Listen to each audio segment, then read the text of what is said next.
दुनिया की सबसे एडवांस्ड टेक्नोलॉजी किन देशों के पास है, तो जापान का नाम हमेशा सबसे ऊपर आता है। रोबोटिक्स, स्पेस टेक्नोलॉजी और यहाँ तक कि न्यूक्लियर साइंस, जापान के पास सब कुछ मौजूद है। इतना ही नहीं, जापान के पास प्लूटोनियम का बड़ा स्टॉक है और दुनिया के सबसे बेहतरीन न्यूक्लियर साइंटिस्ट्स भी।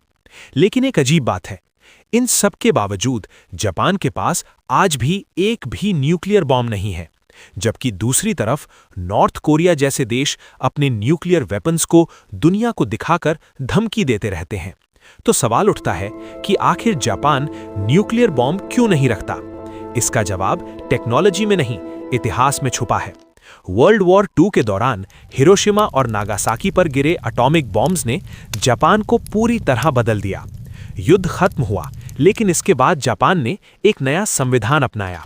उस संविधान के तहत जापान को न्यूक्लियर वेपन्स रखने की इजाजत नहीं दी गई।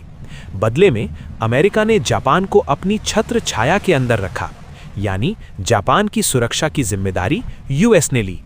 एक तरह से एक समझौता हुआ जिसमें जापान को आर्थिक रूप से आगे बढ़ने दिया गया, टेक्नोलॉजिकली डेवलप होने दिया गया, लेकिन न्यूक्लियर बॉम्ब से दूर रखा गया। अब दिलचस्प बात यह है, अगर जापान चाहे तो एक्सपर्ट्स के मुताबिक वो सिर्फ कुछ महीनों के अंदर न्यूक्लियर बॉम्ब बना सकता है।